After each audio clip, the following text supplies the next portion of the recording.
Hi, everyone. Welcome. I am so glad that you are all here. My name is Austin Town, if we haven't met already, and I'm in charge of marketing at Ethos Benefits. But I'm going to be honest, I am not the benefits expert in the room. If that wasn't clear, that's Donovan and Chelsea and Talia who are joining us today, and they're going to carry the heavy lifting here. But this is why I think this topic really, really matters, and why I wanted to share this content with you. And Chelsea has really prepared some amazing stuff. But what I think is great about this is this webinar. I've watched Ethos do this for our partners, and every single time I see it, I think, why is nobody else doing this? Like, why is the bar genuinely like the floor? Like, why is it so? It's crazy. And your vendors know you're not checking, your broker isn't checking either, and the whole system is kind of designed to keep it that way. Our hope and intention is that changes today, at least for all of you in the room. So, we're going to walk you through the actual framework, not a concept, not a white paper, the thing we actually use, and you're going to leave with tools that you can put to work before your next renewal even shows up. So, that's enough from me, and you're going to hear from Chelsea and Donovan the rest of today. And Chelsea, take it away. Thanks, Austin. I appreciate it. Hi, everybody. Welcome to the vendor program or problem and how to hold your vendor partners accountable. Quick shout out to Talia. She's our community manager here in the chat today. So if you have questions throughout, go ahead and throw them in there. If she can answer them directly, she will. Otherwise, she'll stop the presentation and Donovan and I will jump in and get those answered for you. We do also have a Q&A at the end if you prefer to wait. But sometimes, as you know from our former webinars, we don't just have fluff, we have real actionable information. And sometimes that tactical stuff can take a little longer. So feel free to just throw it in during. And if we have the ability, we'll just answer right there. So, like Austin said, this is not a conceptual thing whatsoever. This is literally what Ethos does for our clients when it comes to holding vendors accountable. Really, what we're challenging here with this is the mindset that, like the carriers are our friends and our buddies, and we work for them. That's not the way that Ethos approaches this at all, and that's not the way that you, as a plan sponsor, should approach your partnerships either. As you're going to learn from Donovan, your fiduciary duty is a real thing under ERISA, and the biggest part of the lawsuits that we're seeing is a lack of accountability. So again, you're going to walk away with lots of tangibles today, and we're going to dive right in. A disclaimer, this is educational purposes only. It does not constitute legal advice, and if you need, consult with your qualified ERISA counsel for guidance. All right, Donovan. All right, everybody. Well, I hope most of you have heard from me or from Chelsea and have a little bit of knowledge on us. If not, I'll give you kind of the 60-second introduction. So, Donovan Reiches, I am the CEO and founder of Ethos Benefits. The dream was not to be in insurance and health insurance, but I love where we're at and I can't imagine doing anything else. But where my start actually came from was from the security side, so being a financial advisor. When I started, that was during the time of the first couple of years of the Obama administration. He had put out some legislation that was basically called the fiduciary rule, and it was the idea that all financial advisors would have to act in the best interest of their clients. And I was just kind of getting started and getting licensed at this time, and I was kind of confused by that. And my thought was, is that not what we do? I don't understand. Why is everybody freaking out? Why is the industry so scared? It was like the topic of conversation for the next 3 years in the industry at every conference, every webinar, in the office, all that kind of stuff. So what I came to find out is there is a separate securities license that just already had that standard, and what the fiduciary rule was trying to apply that to all financial advisors. So I opted to just go ahead and do it. It was the only path that made sense, and really enjoyed that business. But I started working with plan sponsors and realized while they had a fiduciary in me for their 401k, there is no insurance licensing or fiduciary obligation in employee benefits consulting or any line of insurance at all. So the recommendation, the standard of care, if you will, goes from the highest legal standard of care in being a fiduciary over to the insurance side, which is basically making suitable recommendations. And what that really means is that if a product is licensed to be sold, you can sell it. And I certainly experienced that even in my first couple of years in the insurance industry. I didn't know when I first got a job in insurance before becoming a financial advisor, I was selling like the 38th most expensive Medicare supplement in Florida out of 39, right? So this is kind of the path I took. And basically what we did with Ethos is we decided to apply that fiduciary standard of care to everything we do in healthcare consulting. And hopefully one day it'll come around and also be part of the licensing requirement for our industry. But what we're going to talk about today is basically applying that standard of care and understanding it for all the decisions you make, working with your consultant or broker, and working with the vendor partners.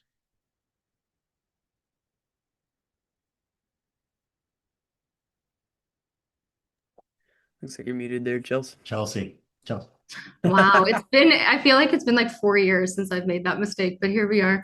I'm Chelsea Rakes, the president of Ethos Benefits, and my first interaction with American healthcare was actually my senior year of college. I unfortunately sustained a TBI playing D1 softball, and then ended up back in Canada trying to get better and recover, where medical debt followed me across the border. They will find you.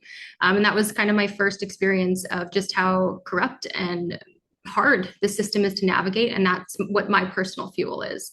And as Donovan said, working as a fiduciary, doing what's best by our clients is the vein that runs through all of the Ethos business. And I'm very proud of what we do. So hopefully you'll find some value in all the things we're about to cover. So we're going to talk about why this topic is important. Donovan's going to take us through that shift from retirements to health plans. We're going to go through the ERISA basics. So there's 4 main duties. We kind of created a 5th one for the purpose of this webinar today to frame everything.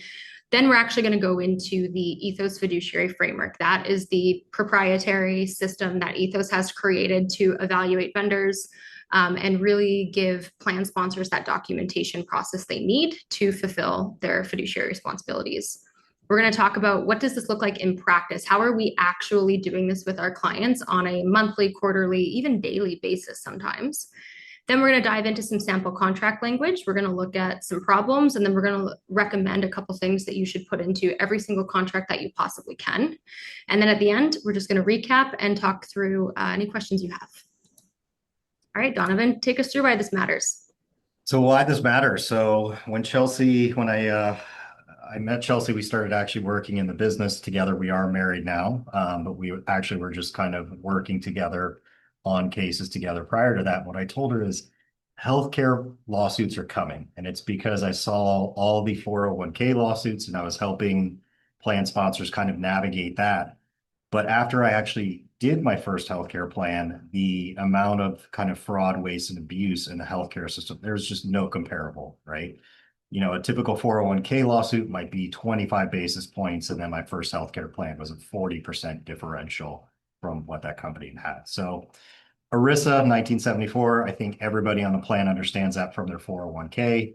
That also applies to healthcare plans. The problem was it's a complex problem and process, and carriers kind of hold that data, and what these steps were to be a prudent fiduciary over on the healthcare plan were not really defined in any way until more recently.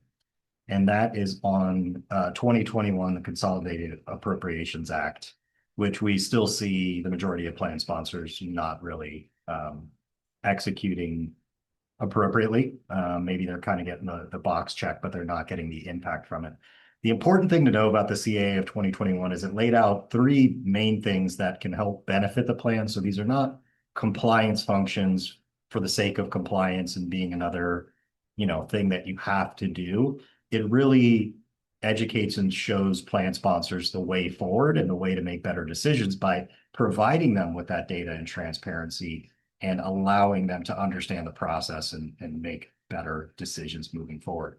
So in 2024, we started to see the first healthcare lawsuits. I happened to see this week, which I have been waiting for, that the Johnson & Johnson case has been resubmitted. It was dismissed, but on procedural grounds, because the judge was basically applying retirement plan thinking over to that, in the sense that there is no personal account in health and welfare plans. It's a general fund. So his kind of dismissal on procedural grounds was the fact that the damages couldn't be quantified. Now, anybody that has dealt with healthcare plans, I think, understands this a little bit better, because the complaint was basically that Johnson & Johnson had knowingly made poor decisions on their pharmacy benefit manager, agreeing to pay inflated prices. And I think everybody on the call understands what happens at renewal. If your renewal goes up, why did they say it went up? Because you had too many claims. You had too high claim amounts in dollars, right? So if the company systematically made choices in the healthcare plan to overpay for claims, that is obviously going to go to healthcare inflation, rising premiums. So that case is back up, which is great. Here are some other ones. A lot of these are broker compensation and pharmacy benefit managers. Those have been the two main focuses, both of which are addressed in the CAA, which we're going to cover briefly. This is kind of the level set, and then we're going to get into the vendor stuff that Chelsea is going to present. Awesome, thank you. All right, so how does this happen? Primarily information asymmetry. We know the fight for data and transparency and claims reporting is something that all plan sponsors have been dealing with since healthcare plans have been created. I'd say also there's not a proper measurement system in the way of perspective. So even when we get claims reporting, it's summarized into conditions.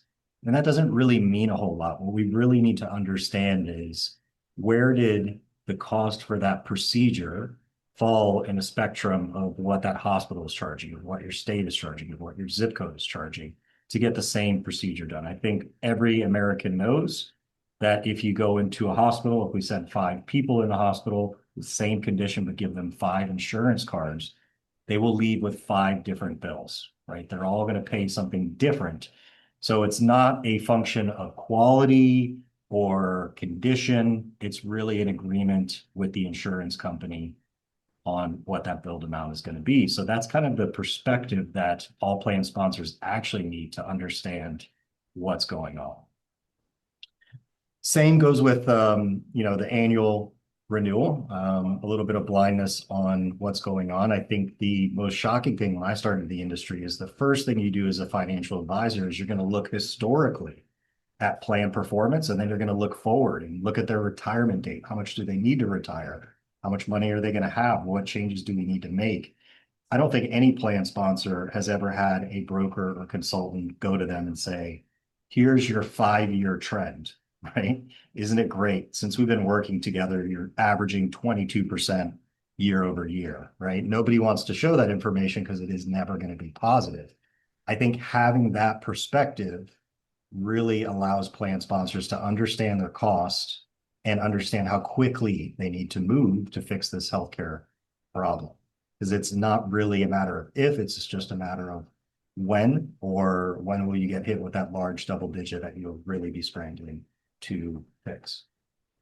And then certainly broker compensation, all kinds of problems here. I think everybody understands the idea of a broker getting paid as a percentage being misaligned with the goals of the plan sponsor, because if your premium goes up 10%, the broker gets paid 10% more.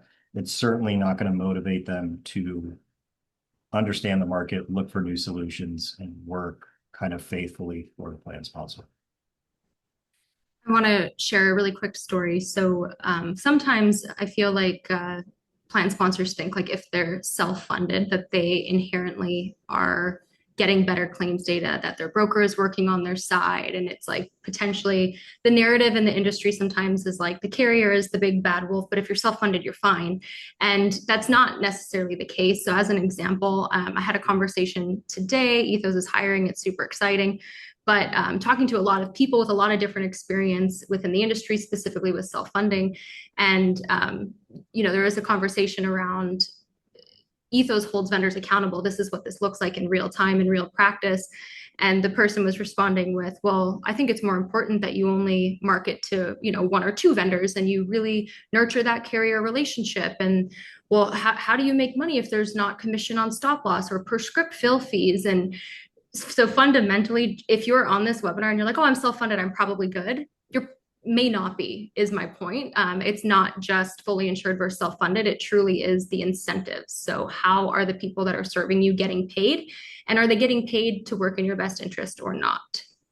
We do have a good question in the chat. For plans that are self-insured and the broker is not being paid commission based on premium, what are the most common remuneration methods that brokers and advisors receive on medical plans? So unfortunately, I wish there was a good answer for that. It is all over the spectrum, and some of that kind of range is fair and some of it is not. Um, what I would say is very often I see no relation to the, let's call it a PEPM, right? A per employee per month, which is a much better starting place to do over percentage. So that's the first step that's getting on the right path. But then there's all kinds of other questions inherently about like how the plan is designed. So if you are vertically integrated, let's say with like Blue Cross or Cigna, where they are your network, they are your TPA, they are your stop loss, they are your PDM, that is a very easy plan for that broker to manage because fundamentally, once the plan is set, they can't do anything. They can't do anything. They can't redirect, they can't negotiate claims, they can't audit, like they can't present you data in a different way. All that stuff is handled by the carrier. So that would be a different job than if you actually structure your self-funded plan for your company. You choose a fiduciary pharmacy benefit manager. You have an independent TPA. Maybe you have some direct contracts in your plan, or you have some network replacement. That's going to drastically change the scope of work, but also your results. So while I'd love to throw out a range, there really isn't one that exists. All that plus amount of employees, is it multi-state? There's different state laws that need to go into consideration. And then also, what is the amount of service that consultant is doing for you? Are they doing every compliance function, your 5500, your Section 125, and your ACA, and they're running your benefits administration and your data feeds, and you have a third party, and like the scope of work can change drastically from consultant to consultant. So I think the best step really to understand that is when you get a compensation disclosure, that needs to also be married with a scope of services. So this is how much we're making, but this is all the services that we're doing for you. And that's where you start kind of negotiating on maybe additional scope of services or less compensation as that discussion starts actually happening. And we're going to get more into that in the upcoming slides. Thank you. You want to go through this pretty quick? Sure. Yeah, I'm going to speed up. So this again is just kind of industry knowledge. So these are the fiduciary duties. So duty of loyalty, acting solely in the interests of the plan participants. Prudence is really the big one. So are you prudently making decisions, understanding how the healthcare plan works, understanding options? That one is a little bit harder. I think everybody would say they're loyal to the plan participants. Like, sure, I'm doing it for them. Where all these lawsuits have come about is basically the idea of prudence, that companies were not prudently educating, documenting, making good decisions. So diversify following the plan documents, and then also reasonable expenses, and that's going to get to a lot of the data measurements and some of the other solutions we're going to talk about. So the vendor monitoring duty, Chelsea is going to walk us through some of this. So selection, documenting the process, having multiple bids, understanding the difference in vendors, and certainly contract language. I think any vendor selection really should start and end with the contract, not their presentations or proposals. And so often plan sponsors do not see a contract till they get to the end. And then suddenly the contract doesn't really seem to match the spirit of how they presented this. And I see this all the time with all the vendors, probably most troublesome with pharmacy benefit managers. Monitoring, so having a quarterly review process and understanding what your KPIs are, where you're at, where you need to be, where is the rest of the market. And then replacement, right? Understanding that you guys are selecting these vendors and you need to understand those metrics of when somebody is working and when they are not, similar to internal employees in your company. Let's pause for a second and just reflect on how different this is probably than a typical plan sponsor vendor selection process, right? So maybe you or your broker go out for RFP, you get a few bids back, and a lot of it, like Donovan was saying, comes down to that sales and that sales process essentially is what it is. versus actually looking again at that contract language. And then once you choose them, how do you determine if they're doing a good job other than have I been pissed off and annoyed multiple times this year? Did I hear complaints from my employees? And generally that conversation isn't even happening until a few months out from renewal, which at that point, I mean, you could have done a lot to reduce the headaches, but also to hold them accountable, including even like financial relief for yourself, which we'll talk about today. And then replacement, just one quick thing on that. I see such a hesitancy from plan sponsors to replace vendors, and they're constantly giving them the benefit of the doubt. And just a reminder that your obligation is not to vendors, right? It's not to that person. They may be a great person. I hear this all the time, but our rep is so nice. Like I really, really like him or her. And I get it, right? I get it. But at the end of the day, the ERISA fiduciary responsibility is much deeper than is the person nice and responding to emails, right? That's the basics of the job. Like that's the layups. All right. So the CAA of 2021. Donovan, did you want to do this one or would you like me to? Sure, yeah, I'll wrap it up. So this is, again, going back to the CAA of 2021, and we have been talking about this since 2021, and we will continue to do it because it's not getting done appropriately, but this also gives plan sponsors the education, the keys to make these decisions and understand what's going on. So the first one is the 408B2 compensation disclosure, and that's a little bit of what I just talked about with compensation. So it should be fully defined, every method of compensation, how much, what is the kind of calculation of that? Is it percentages? Is it per employee? Is it per script? Whatever that might be. When might they make more? When might they make less? What is the indirect compensation, which is still a very large problem in this industry, because they don't make the same for carrier A over carrier B or carrier C. And I promise when you get a proposal, usually the carrier that they want will be in kind of first position on that. So fully laying out and disclosing all compensation, but again, also tying the scope of work to that compensation disclosure. So you're on the same page of this is what is being done for the money. I always used to say, like, it's kind of funny because when a plan sponsor hires a broker or consultant, we get a census of exactly how much everybody in the company is making, but they typically do not understand the same about the person that they just agreed to hire. So this is crucially important to start off any relationship. And this can and should be supplied at the time of proposal, right? Not after the fact, which is how it usually happens. So we see them done incompletely. We see them not tied to scope of services. We see them talk about how they can make money, but not defining it and actually calculating out. So 408B2 is something that comes from the defined benefit and defined contribution plans, but it is now also a format for healthcare plans to define all of that. Second one is gag clause removal. So this is the idea of companies having kind of full access to their claims data and financials. This is, at the end of the day, a separate kind of company health register where all medical expenses for employees are coming out of. And you should have that same level of accounting. You should know exactly what is coming out of your claims account. And that'll allow you that kind of perspective and management on where do you fall in kind of that spectrum of pricing for your industry, for your state, for your hospitals, and so on. Third one is RxDC reporting. So this is not being done correctly because what this is supposed to be is a pharmacy benefit manager benchmarking report.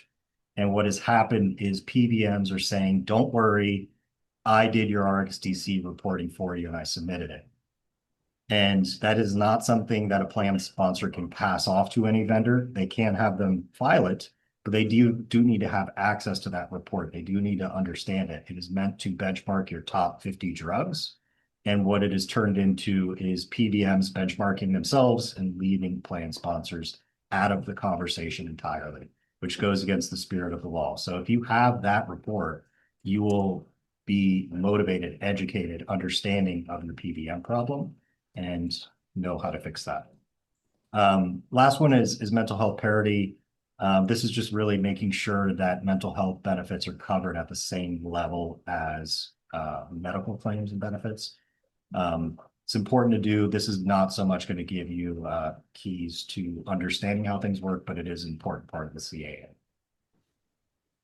Awesome. Thank you so much. Okay, so we're going to talk through what Ethos actually does, and hopefully you can take these things with you and actually implement them in your own system. So we have the Ethos Fiduciary Framework. This is truly a governance system, and it's designed with a committee charter, quarterly committee meetings, vendor monitoring, reasonableness of fees checked, plan performance, and we do this all through a four-pillared committee structure process. So we're meeting as a fiduciary committee every quarter.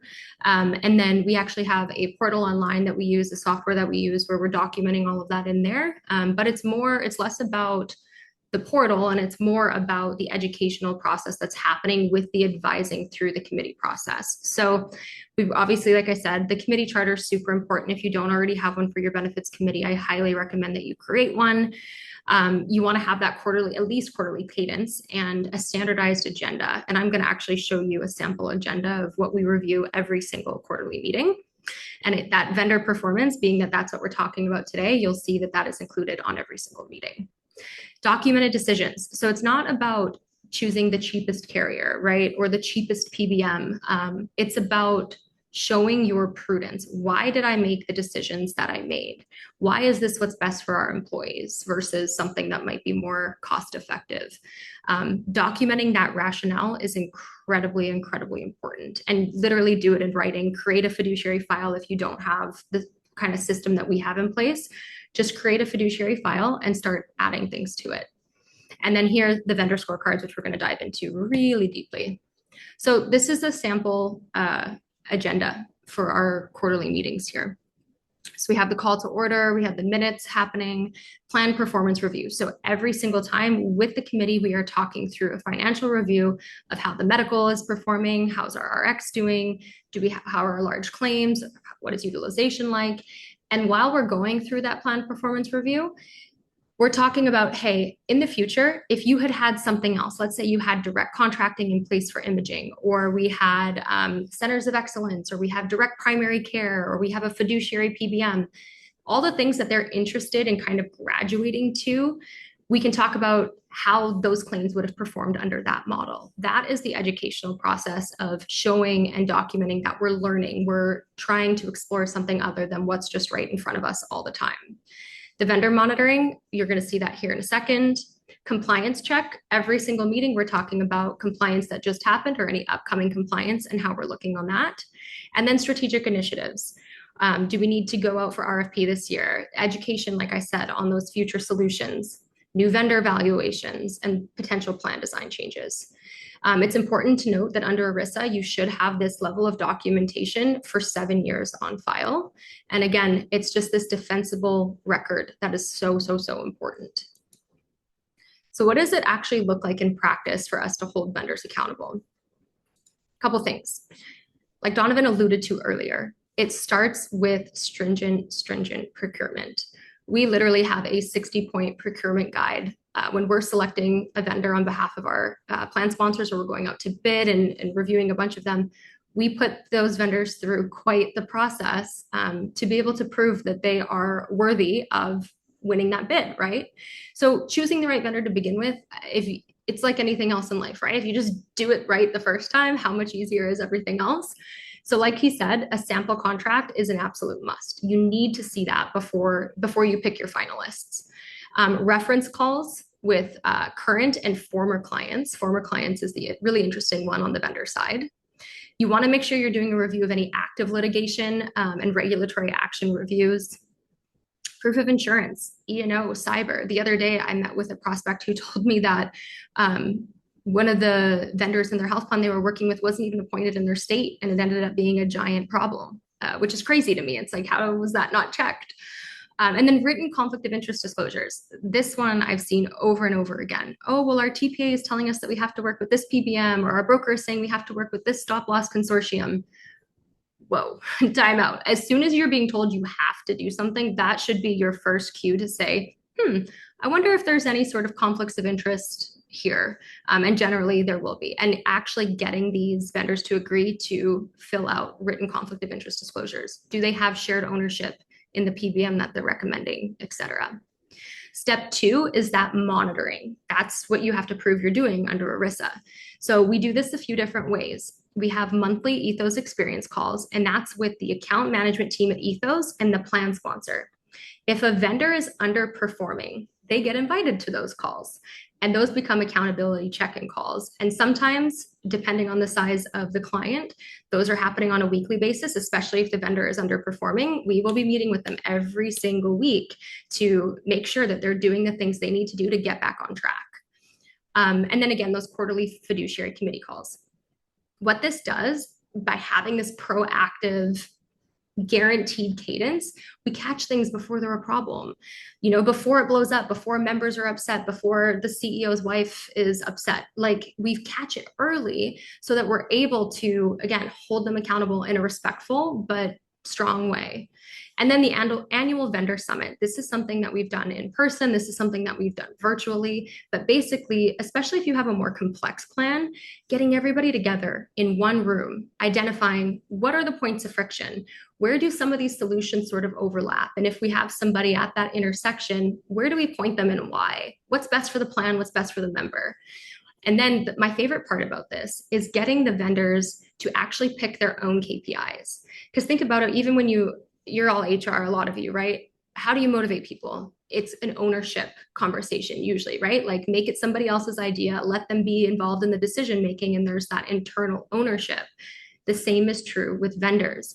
If they're picking their own KPIs, they're more willing to put it into their contract language. It'll be way less of a fight because they've agreed to it, and they're going to own that process a lot more than if it's us telling them, hey, we want you to do X, Y, Z. So how do you choose KPIs that actually matter? So there's a lot of vanity metrics out there and things that, don't really matter. They sound really cool. So I'm going to give you an entire library, by the way, here shortly. We're going to send these slides out as well, so don't feel like you have to screenshot or write them all down. But rule number 1 is you need them to be measurable. There always needs to be a time component to it as well. So for example, if you want a resolution, is it within 30 days? Is it 60 days? Termination clauses. Those are really, really important. We're going to talk about that today. If it doesn't have a time bound on it, that's a red flag. Real consequences. What happens if these metrics are not met? It has to be a financial guarantee. Performance guarantees need to carry monetary penalties. I've seen it best if it's an actual penalty is payable to the plan versus a credit or future discount offsetting performance elsewhere. I think it's much better if you can actually get the vendor to agree to pay the plan and put fees at risk, essentially. Tied to participant outcomes, obviously that's what we're all here for, right? Is to make the members of these health plans that we design healthier and happier. So if you can tie it to that, it's a win-win all around. And then the other thing I've seen is either employers are not doing this at all, which is more likely, or the couple that I have seen do it, there's too many. There's, a whole host of things, and it gets difficult to track. My recommendation is limit to 3 or less per vendor so that it's easier to monitor.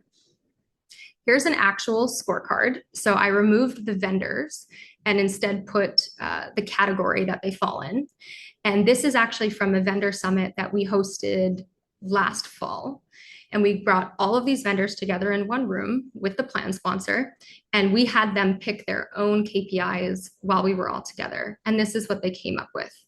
So the direct contracting vendor came up with patient engagement and realized savings. And we were going to compare those, we are comparing those realized savings versus what was in their proposal as their estimates. The PBM, how is our international sourcing adoption, fulfillment of the services that are in their contract. For direct primary care, member satisfaction is huge. This is a point solution for cancer. They had a lot, more than I wanted, but that's okay. Enrollment, how many enrollments are we actually getting? What's the time to diagnosis? Cost savings by the kits that they're sending out, cost avoidance, and then abnormal result follow-up. Generic drugs, savings, achievements, adoption, adherence, and you can see the rest here. You're going to get these as examples, but I just wanted to show you a real scorecard of what we set up. So when you set up the scorecard, you're actually going to get the Excel template that we use. This section here, the reporting KPIs, this is where you're going to decide these are the different things I want to hold these vendors accountable to, and you put them there. And then here's what the rest, actually, let me just do the benefits consultant one too, so you know what our KPIs are for this client. For us here at the bottom, financial reporting. That is something that this plan sponsor did not get timely from their last consultant or at all. And then delivery of a 3-year strategic plan. A lot of our conversations during the prospect process of when this client engaged us to when they became a client was around the idea of let's not be reactive every single year. So we are being graded on delivering that 3-year strategic plan. And then vendor accountability. We see our job at Ethos, because we're fiduciary consultants, meaning we aren't tied financially to any of the vendors or carriers in the health plan. Our only job is to support the plan sponsor in ensuring that this plan performs well and members are happy. So financial performance and human performance, that's how we see our job. And most of that job ends up being us quarterbacking vendors if we're doing our job appropriately. Hey, Chelsea, we have a good question. What are we seeing as the trend in terms of the number of vendors or the frequency of vendors that are actually willing to step up to part 2, which I think is the performance-based compensation or the penalties regarding compensation for lack of performance? Donovan, you want to take that one? Yeah, I think if you start with the contract, you'll know which ones to just get out of the running quickly, right? So you can kind of have those discussions based on how their sample kind of contract is written. So that is why we start with that. That is one of the first deliverables we ask for. So like while they're actually doing, pricing study or doing a proposal, hey, send me the contract. Here's the data you need, work on that. And then before they deliver that, we already have kind of red lines on their agreement and suggestions that's going to be part of the process. And some will say no, and then you'll know that, hey, this is not a vendor that I want to work with. And that's important. But I think just having that conversation up front saves you a lot of time dating with people that you don't need to talk to, right? When someone shows you who they are, believe them is like a saying that I've really held strong to the last few years in business, and it's very true when it comes to vendor selection. But I do think as the laws evolve, right, like the CAA of 26, the PBM reform that we've been seeing come through, the FTC investigations into the large PBMs, as all of that's happening, you will inevitably see a shift towards more transparency. However, there was a word used in the question earlier, and I can never say it correctly. Rumination. Donovan, can you say that? Remuneration. Remuneration. Anyway, thank you. I can never pronounce that word correctly. The point with that is vendors that aren't willing to be true, fiduciaries alongside you and do the right thing and disclose fees and all of that, they're going to find other ways to hide money. So that's why this contract review, it's just because laws are changing, it's going to continue being incredibly important, because it's just going to get Mark Cuban. I interviewed him on our podcast a few weeks ago, and he said he thinks that basically all of the rebates are going away and the spread pricing is going away, and he's like, it's just going to be a different bucket of fees. It's going to have some fancy name that nobody's going to recognize in a contract, and it's going to be there. So I think it's getting better. Vendors are getting better, consultants are getting better, but there's still going to be a need for plan sponsors to be educated and know how to do this stuff. Okay, so this is what the scorecard actually looks like. So those KPIs that we picked earlier, that's what's being graded on here. So the direct contracting vendor, was the KPI reporting delivered on time? Was the data accurate? What's our member engagement and utilization? Cost savings versus the proposal? Fiduciary accountability. Do they understand that this plan sponsor has a fiduciary accountability? They need to have access to claims data. They need answers, etc. Responsiveness. You can see that the scoring legend is 1 through 5. 1 being poor, 2 below average, 3 is adequate, 4 is good, 5 is excellent. And on the spreadsheet that you'll receive, there's a definition of excellent, there's a definition of good, so that you can make that determination. And then what happens is the plan sponsor, the way that we at Ethos do it, because we are generally the ones that are doing a ton of the vendor management, we will actually fill out this scorecard from our perspective, but we're going to send one to the plan sponsor ahead of the committee meeting. And we're going to say, hey, please complete this. And then we have a conversation about the comparisons. And most of the time, it's exactly the same thing. The only scorecard that matters, by the way, is the plan sponsor one. But sometimes they're like, hey, I'm not as in it as you guys. Can you give me your perspective? And then what it does is it weights it and it grades them overall. And then it's going to give us here a status: adequate, strong. The other one that's not showing here is failing. If somebody is failing, that's when they get invited to our Ethos experience calls, and they are not optional.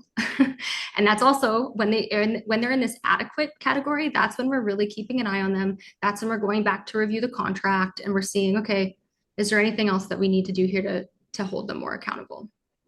I'm curious, in the chat, if you have anything like this, or you've created your own vendor monitoring process, I'd love to hear about it. Go ahead and share your experience. So this is trended quarter over quarter. And essentially what it's done is by the end of the year, in our pre-renewal conversations, we're coming back to this scorecard and we're saying, okay, we weren't planning on going out to market for a PBM, but they're failing. We've had all of these issues. Members are unhappy, et cetera. Maybe we do need to do something like that. And we actually have a documented trail of why we're making that decision. Donovan, any comments here on the scorecard before we move on? No, I think the only thing I would say about vendors in general and how like we view that with the plan sponsor and the consultant, like one of the things I always say is like, we view like the plan sponsor as like the head coach. You know, your consultant should be essentially your offensive, defensive coordinator, and your vendors are your players, right? So that's kind of how you want to think of the relationship with all the vendors, to kind of just go through a decision-making process. And I feel like that clears it up, rather than it always just being like broker consultant brings this in and that's what we have. Mm-hmm. So here are some sample KPIs. I'm not going to go through all of them. I'm just going to pick a couple, but you will receive this and you can look at them after. So you always want to have KPIs that revolve around financial accuracy, operational accuracy, and then fiduciary oversight. So for a TPA or a health plan administrator, claims processing accuracy is incredibly important, timeliness of that processing. And I've given you a couple examples here. So a lot of the times you'll see that there needs to be a certain percentage paid within 30 days. There's a difference between a clean claim, if you're familiar with this side of the world, and just a claim. Clean claims mean they have everything they need to actually process it. So 95% of those should be processed within 14 calendar days versus all claims at 98% accuracy within 30 days. Bank account reconciliation, it's surprising to me how hard this is sometimes for vendors, but making sure that there's zero unexplained variances. On the operational side, file feed eligibility. I know if you have file feeds and data exchanges and integrations, you know that in a perfect world, they would operate great, but a lot of the times there's issues, and getting those fixed timely is incredibly important. Member call abandonment under 3%, first call resolution over 85%, and then member satisfaction, that's a big one. And then fiduciary and oversight, audit findings, compliance with plan documents, and then reporting and data delivered on time. One way, if you're sitting here thinking like, these are kind of technical, like I really want to personalize my KPIs for my own plan. Something you can do if you are using AI is you could have AI go through your email, ask it to, hey, go and look at my TPA vendor X name. Go through all of my emails and make a list of all the issues I've had in the last 365 days. Categorize these by themes. And you can start to see, we're having member support issues. Claims aren't being processed correctly. They're not responding to you timely. Ask for timestamps. What's the average turnaround time for them to respond to me? What's the average turnaround time for something to be resolved when I send it in? And you can actually have it go through every single one of your emails and say, the biggest issues that you're having with such and such is X. And then you could design your KPIs around the problems that you already have. On the PBM side, cost and pricing. So net pharmacy cost per member per month, spread pricing variance. Obviously the target there is none. Generic dispensing rate. There's a real opportunity on transparency and contract performance with PBMs because of the CAA of 2026. Most of that legislation isn't going to impact plans until August 2028 and after. But why not this renewal for 2027, get it right. Like, go and read all the things. This is what we're doing for our clients. Anything that's happening with the CAA that's going to be in effect in 2028, we want this in contract language now. Why are we waiting until then? There's no reason. And then participant impact is really easy to measure when it comes to PBMs. Prior authorization is a big one here too on turnaround time. Here's some stop loss ones. Claims paid within contract terms, renewal notice provided 120 days out, broker consultant, time to resolution metrics, initial response times, 408(b)(2) disclosure. I would actually say that the accuracy of this disclosure should be applicable to all vendors, every single one in your plan. Renewal timeline. If they say, hey, we're going to start renewal here, did they actually do that? And then vendor accountability. And then when it comes to point solutions and care navigation, there's a few over here as well. Engagement rate versus what was promised at sale, documented clinical outcomes, really just tying what was sold to you as what's actually happening. Okay, contract language. So KPI without contract language is simply a wish. Unfortunately, we end up taking over a lot of plans sort of mid-year and just inheriting the existing contracts, in which case they oftentimes don't have the KPIs that we want built into the contracts. And that's something that either we can amend mid-year if it's a big enough of a problem, or you just do it at renewal. So if you're in the middle of your plan year, it's okay. You can start thinking about these KPIs for renewal and then work to get that contract language added at renewal. So service level agreements, this is what the vendor's committing to in writing. So here's an example. If our KPI is our claims processing accuracy needs to be over 99%, then in writing, the SLA should be performance standard is actually codified into that contract. Remember, we need the remedy. What happens if they don't do it? Real dollars need to be at risk. So for example, a 10% admin fee reduction per quarterly miss of this KPI. And then step 4, and this is something that if you take away anything today, please make sure that you are looking at your data rights and your ability to audit your data in your contracts. Number 1, you have data ownership, who owns the data, and then number 2, who can audit the data.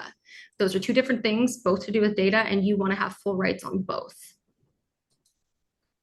So here's some example language that likely exists in a lot of the contracts you have. I'm not going to go through all of it, but best efforts language, we ain't got time for that. No, thank you. Auto renewal with short notice windows. We see this over and over, especially in consultant or broker contracts. They're designed to trap you, right? They won't give you the renewal until 90 days out, but you have to give them 120 days notice, things like that. If you see those patterns, you need to make sure that those times match. Hidden compensation, again, that data rights. Audit restrictions are massive. A lot of the times vendors will say you can only use their approved auditor. You have to be on site. It can only be done Monday through Wednesday, like crazy, crazy stuff with audit restrictions. And then vague rebate definitions with regards to PBM contracts. What are we actually talking about? And like Donovan mentioned, those gag clauses. I'm very passionate about termination clauses because I have seen too many times. Interestingly, actually, it goes both ways. So sometimes we see that brokers or consultants are making recommendations for new vendors, new plans, new strategies without ever reading the existing contract. And unfortunately, we've seen it multiple times where a plan sponsor will come to us and say, well, I'm actually paying for 2 EAPs, or I'm paying for 3 of these things because we got stuck with this contract and signed a new one too soon. So don't do that. But termination language is often overlooked and it's actually weaponized. So some things to look out for. Cause is usually very narrowly defined, where it's basically just fraud. Like, did they commit fraud? No, then you can't fire them. Long cure periods. What that means is when you identify an issue with a vendor, how long do they have to remedy it? 30 days should be enough. I can't tell you how many times I've had plan sponsors say like, hey, we realized we weren't getting reporting that we were told in the sales process that we were going to get, and I requested it, and it took them 3 months to put it together. That's crazy. Absolutely crazy. So you want to cap that cure period at 30 days and limited number of attempts. Early termination fees and penalties, some are reasonable. And And there is a lot of work to be done when a client is terminating and there's that transition period. So it's not to say that there shouldn't be any type of termination clause or fee, but it doesn't need to be exorbitant. Successor and assignment restrictions, a lot of the times you might see that your vendors are getting purchased.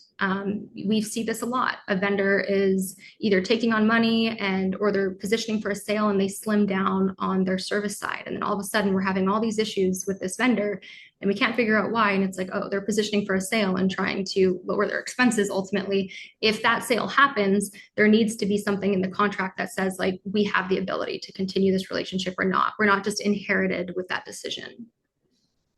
And data hostage clauses are another big one. All right, the one really big thing that I want to point out before we get to Q&A, there's sample language in here for terminations. There's sample language for performance guarantees. So what is a performance guarantee? It is like, if you say ID cards need to be issued within 10 days of when you receive the enrollment file. And that is a performance guarantee. That's part of our contract. And if you don't, we get 10% of our fees back for that month. That should literally be written in the contract as a performance guarantee. I highly, highly recommend implementation performance guarantees. The bulk of problems that happen during the plan year usually result in a poor implementation. Implementation milestones too, you can put those in your contracts. We need this on this date, et cetera, et cetera. But having that actual guarantee in the contract is so, so important. This was the one, termination for convenience. Plan sponsors under ERISA, if you can get this into your contracts, it's huge. A lot of vendors will not, but some will, and you need to try. It's called termination for convenience. So it's basically that the plan sponsor may terminate this agreement in whole or part for any reason upon 90 days prior written notice, no fee, etc. And that is the plan sponsor's right as a fiduciary under ERISA. And a lot of plan sponsors don't realize that you have access to this. So that's the performance guarantee. Again, audit rights and the CAA disclosure. So you want performance guarantees. You want to look at your termination clauses. You want to make sure you have audit rights. And you want to make sure that they know that you expect a compensation disclosure 408B2 before you make decisions. And if anything materially changes in the year where their compensation would change, they should also provide this again within 60 days. So there's sample contract language that you can literally ask to be used in your contracts. So 3 things to remember. ERISA gives you a duty to monitor. The duty is yours. It's not your broker's. Yes, we do help our clients out with that process because it's way too much for most plan sponsors to figure out on their own. But ultimately, I trusted my broker is not going to be a defense, which is why we have this portal, which is why we have these quarterly committee meetings. Yes, we help our clients be guided through that process, but ultimately it's full transparency for them. Monitoring requires a system. You need to have some type of system, even if you're the one designing it and running it, that's documented. And KPIs will only have teeth if you're putting it in the contract language. Hoping is not a fiduciary standard. So again, you're going to get that scorecard. You're going to get the sample KPI library that we went through, and you're going to get that sample contract language that I went a little faster through than I wanted to, but I do want to open it up now for Q&A. We do have a question. When presented, how willing have we seen vendors to include the termination for convenience clause? I think that one's very easy. And the ERISA term of convenience is an actual term defined by ERISA. So when you say that, they kind of understand. If you don't read the contract, there are all kinds of lockups, and some things that we've seen recently, mainly in this past year, is brokers tying their compensation up in a contract, which has been relatively new. It's not something I've seen in prior years. Even as bad as to say is if the plan sponsor didn't terminate the broker before 120 days out from renewal, it would auto renew for the whole next year. The biggest problem with that is the broker was never supplying the renewal even by 90 days. So they were kind of trying to lock up their contract before they'd even done anything. We've also seen stuff like that with captives and consortiums where brokers and stop loss policies, essentially, they align their interest against the plan sponsor. And same thing. If you decide, hey, this consultant is not working for me anymore, I need to go find another one, they will hold that compensation to the broker in a effort to retain the relationship with that broker so they can continue selling that captive or that consortium. So we see a lot of stuff like that, but that is typically not even close to one of the bigger fighting points. So I would say never agree to like multi-year, particularly going in. And the 90 days is not usually a fighting period. Because at that point, you're interviewing them, you're trying to hire them. The last thing they should be thinking about is trying to retain their job by putting out overly restrictive contract terms rather than just be a good vendor and not have any reasons to get fired in the first place. I've seen it where if there are multi-year contracts and there's not a willingness to do a year by year, you just want to make those termination rights and clauses super, super clear and then expand that definition of cause. Any other questions? Right. I know that a lot of this can be it's a lot, especially if you're not used to managing and kind of talking about your health plan this way and thinking about your vendors in the sense that they owe you. A lot of plan sponsors I speak to, they'll say things like, "Oh, well, we're small for our broker. We're only 5,000 employees, and they deal with much larger clients." And there's this assumption that plan sponsors are lucky, right? They're lucky to work with this broker, or they're lucky to work with this carrier who's the top in the state and everybody loves them. That mindset needs to shift, not only to be compliant under ERISA, but to really leverage the power that you actually have. Every dollar that you spend in your health plan towards a vendor is a vote. And you are either voting for them to be on your side and creating win-wins with your employees, or you're not. So the next time you kind of catch yourself being like, well, maybe I shouldn't ask for this, ask for it. What's the worst that's going to happen? They're going to say no, and you can kind of meet somewhere in the middle. Don't be afraid to leverage your power. Any closing thoughts, Donovan? Contract terms, you don't have to understand them. You can leverage AI to help you kind of understand them, and just upload it. There's no PHI or PII in a contract. You can upload a template in there and say, hey, as the plan sponsor, what things are concerning, what things are unusual, and it'll give you suggestions because unfortunately, that's not often a part of a lot of consultants' process, and it's confusing to me. And the implications are very, very real and devastating. We had a case recently where a company had acquired a new population, it doubled their population. They were in a level funded plan. Costs went up because the new population was a higher risk, and they're 2 months into their contract. Their broker starts shopping it, and then somehow we got engaged and started having a conversation. I'm like, did you read your level funded contract? They hadn't, the broker hadn't. There was no stop loss protections for them. So if they terminated a level funded contract mid-year, they had unlimited liability for the rest of the claims that would come in. Basically, claims that are incurred but not yet submitted or reported. And the broker is telling them like, oh no, it's fine. Like we can get out of this. There's no contract to it. You wouldn't be liable for the whole all year's premiums, but you would be liable for any outstanding claims, and that is not capped. That is unknown, and fundamentally, they had higher premiums because they had higher risk. So, by not reading the contract and just kind of going at a new solution, they could have really put them into $1 million, surprise claims a month or two into starting a new plan. So, it can be devastating, and it is way too often overlooked. Use AI. I think Chelsea put something out. If you have a contract, you want us to mark it up, redline it, and just chat with you. We're 100% willing to do that. So send Chelsea an email, and we'll give you any quick recommendations that we can on a 15-30 minute call. Yeah, 15 minutes, one contract. We will review it with you if you want that support. Happy to do it. All right, everybody, thank you so much for attending. You will get the follow-up email from Austin. We appreciate all of you and hope to see you on our next monthly webinar next month, which will actually be in conjunction with HR Florida. And we're going to be talking about the entire Ethos fiduciary framework. Today, we talked about vendor monitoring. There's way more to the framework. That's just one small piece. So if you want to hear the whole framework, that's going to be next month, June 10th. Thank you. Cool. Thanks, everybody. You guys.